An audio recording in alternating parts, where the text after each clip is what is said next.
राम राम जी सभी को, जय माता दी। कैसे आप सब? उम्मीद करती हूँ अच्छे होंगे। स्वागत है आप सबका आपके यूट्यूब चैनल साक्षी विवेक गहलोत में।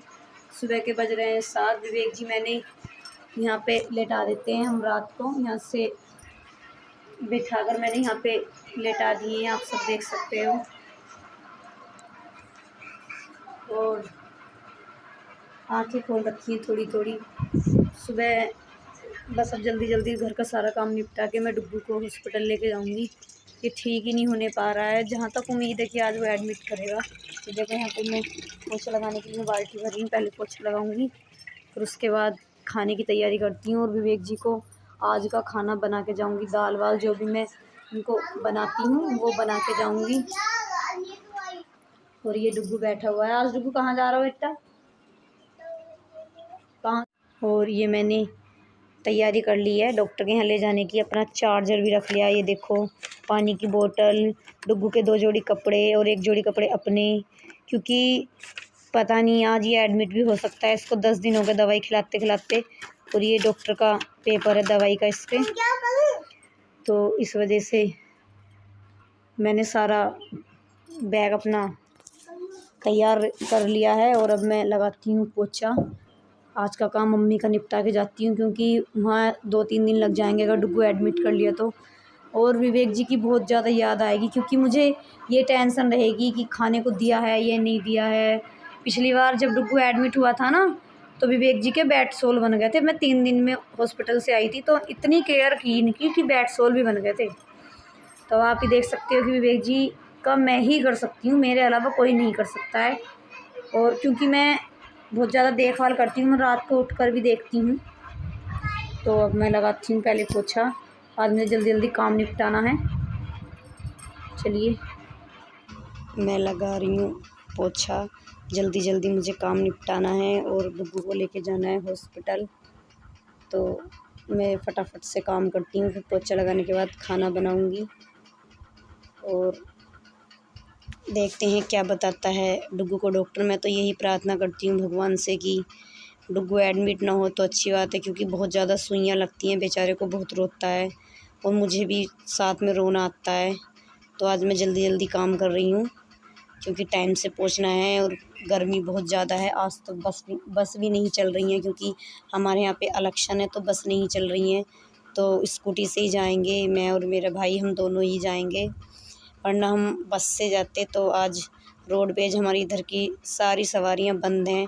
ऑटो, रोडवेज जो भी सवारियाँ चलती हैं सब बंद हैं। तो अब मैंने लगा दिया है, देखो जल्दी जल्दी सारे में पोछा। अब मैं करती हूँ सब्ज़ी बनाने की तैयारी। पोछा लग गया है, मैंने सारे में पोछा लगा दिया है। ये देखो अब मैं चलती हूँ किचन में। यहाँ पे दाल बनने के लिए रख दी है। ये विवेक जी की दाल बन रही है, फिर उसके बाद हम खाने की तैयारी करेंगे। ये देखो अपनी शरारत से बाज नहीं आ रहा। हाँ, एडमिट होने तक की नौबत आ रखी है। ट्रैक्टर देख रही हूँ। ट्रैक्टर आज डॉक्टर देखेगा, जब सुइयाँ लगाएगा ना तो सारा ट्रैक्टर भूल जाएगा दिखाना। परेशान करके फेंक रखा है तेने मुझे। विवेक जी भी सोच रहे होंगे ये भी कि डुग्गू बहुत ज़्यादा बीमार है। तो अब मैं करती हूँ खाने की तैयारी जल्दी जल्दी, फिर मुझे जाना है। विवेक जी को आ गया है सक्शन। अब मैं पहले विवेक जी की सक्शन साफ़ करती हूँ, सक्शन करती हूँ, क्योंकि ये भी ज़रूरी है, पापा से नहीं होगा। और जल्दी जल्दी मैं काम कर रही थी, घर का काम निपटा रही थी जल्दी जल्दी। विवेक जी को बीच में सक्शन आ गया है। देखो इनको कितना दर्द होता है, कैसे ऊपर को उठ रहे हैं बेचारे।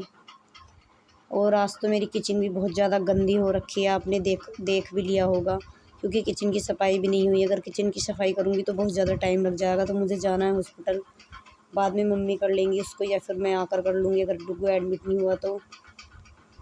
ये विवेक जी की गले की पट्टी भी मुझे चेंज करनी है। बस मुझे ये फ़िक्र हो रहा है कि डुग्गू एडमिट ना हो जाए, तो इस वजह से मैं विवेक जी का सारा काम निपटा के जाऊँगी। गले की पट्टी भी चेंज करनी है। देखो कैसे खांसी आ रही है उनको बेचारे को सक्शन करते हुए। पट्टी गले की इसलिए चेंज करूँगी, अगर ज़्यादा दिन एडमिट रहा तो फिर इनको इन्फेक्शन हो जाएगा। ये निकाल दिए मैंने इंजेक्शन से हवा। इस बैलून में से हवा निकालनी पड़ती है, और जो जमा हुआ सारा सक्शन होता है मलगम, वो सारा बाहर आ जाता है।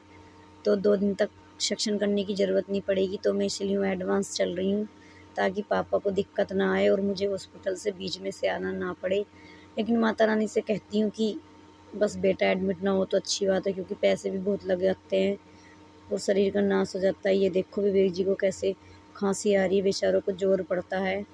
अब मैं कर रही हूँ गले की पट्टी चेंज। ये बहुत गंदी हो गई है, अगर ये ज़्यादा दिन तक रहेगी तो इनको इन्फेक्शन हो जाएगा। और अभी तक विवेक जी को इन्फेक्शन नहीं हुआ है माता रानी की दुआ से। इतने दिन ये बेड पर हो गए हैं लेकिन इन्फेक्शन नहीं हुआ गले में, तो और होना भी नहीं चाहिए, क्योंकि खुद ही ये तो बेचारे इतने दुख को झेल रहे हैं, तो इन्फेक्शन ना हो तो अच्छा है। तो मैंने निकाल दी है गले की पट्टी, बहुत ज़्यादा गंदी हो रही थी, आप देख ही सकते हो ये कितनी गंदी पट्टी हो गई थी। मैंने ये बिटाडीन से स्किन के गले को साफ़ कर दिया है। अब मैं लगाऊंगी नई पट्टी। फाइनली ये देखो मैंने गले की नई पट्टी लगा दी है और विवेक जी को दिलवा दिए करवट। इनका सारा काम निपटा दिया है और अब मैं चलती हूँ डॉक्टर के यहाँ। 8 बजे का नंबर लगता है, तो मैं पहले देखती हूँ कि 8 बज गए हैं तो मैं नंबर लगवाती हूँ डॉक्टर के यहाँ। तो मैंने लगवा दिया है डॉक्टर के यहाँ पे नंबर। डुग्गू का नंबर है 24वां, 11 बजे बुलाया है। फाइनली मैं तैयार हो गई हूँ और डुग्गू भी मैंने रेडी कर दिया है जाने के लिए, दवाई लेने जाने के लिए। और जल्दी जल्दी मैं काम निपटा रही हूँ विवेक जी को। ये देखो दवाई दे रही हूँ, डुग्गू ने पकड़ रखा है नली को। सुबह के 9 बज चुके हैं, ये बदतमीजी नहीं करते ऐसे ही, ठीक है। सुबह के 9 बज चुके हैं और 11:30 बजे का टाइम दिया है डॉक्टर ने। 11:30 बजे हमारा नंबर आएगा, उसके बाद देखते हैं कि एडमिट होगा या ऐसी बात बन जाएगी। फिलहाल तो एडमिट ही होगा, क्योंकि 10 दिन से इसकी दवाई चल रही थी, कोई आराम नहीं है। इसको ऊपर करो तभी तो जाएगा ऐसे करके। तो मैं जल्दी जल्दी देखो विवेक जी का काम निपटा के जा रही हूँ। ये देखो 9 बजे तक का काम निपटा के तब जाऊँगी। और 11:30 बजे का भी खाने का इंतज़ाम कर दिया, इनकी दाल बना के रख दी है और 3 बजे इनको तोरी लगेंगी, वो भी बना के रख दी। आज का मैं इनका पूरा काम निपटा के जा रही हूँ विवेक जी का। अब हम चलते हैं। रानी की दुआ से देखो डुग्गू एडमिट तो नहीं हुआ है। मैं और मेरा भाई और डुग्गू हम दवाई लेने के लिए आए थे। मैं तो पूरे इंतजाम से आई थी, देखो कपड़े वपड़े लेके आई थी कहीं एडमिट ना हो जाए, लेकिन डुग्गू एडमिट नहीं हुआ तो बहुत अच्छी बात है। क्या कोई नहीं बेटा, चल रहे हैं बस, चलो चलते हैं। और ये देखो हॉस्पिटल, चलो बेटा चलना, धूप हो जाएगी फिर, चलो हैं। दवाई ले ली है, अब हम आ गए एक ढाबे पर। डुग्गू ने जिद की थी कि मुझे या तो कोल्ड ड्रिंक पिलवाओ या गन्ने का रस, तो मैंने सोचा कि इन चीज़ों से तो इसको मैं रोटी खिलवा दूँ तो सही रहेगा। तो हम बैठ गए ढाबे पर खाट पर, क्योंकि डुग्गू ने कुर्सी पर बैठने को मना कर दिया है, वो घर भी खाट पर ही बैठ के खाता है। तो अब डुग्गू को खिलाती हूँ मैं रोटी। मैं तो खा के आई थी घर से, लेकिन मैं डुग्गू को नहीं खिला के आई थी, कभी इसको रास्ते में उल्टी आ जाए। इन्फेक्शन में कम खाने को देते हैं, तो मैंने इसको खिलाया नहीं था। तो फाइनली ये देखो रोटी आ गई है डुग्गू के लिए। आज डुग्गू की दवाई का खर्चा, खाना पीना, पेट्रोल, सब का खर्चा आज मेरा भाई उठाएगा। इसी ने ही पैसे दिए, आज इसका खर्चा करवा दिया इसके भांजे ने। तो ये दोनों खा रहे हैं रोटी। ये देखो डुग्गू भी खाना स्टार्ट कर दिया है। दोनों मामा भांजा खाने पे लग गए हैं और मैं आराम से बैठी देख रही हूँ, क्योंकि मैं तो घर से खा के आई थी। अब हम दवाई लेके आ गए हैं अपने गांव में। यहाँ पे करें हमने भोले बाबा के दर्शन। हर हर शंभू, हर हर शंभू।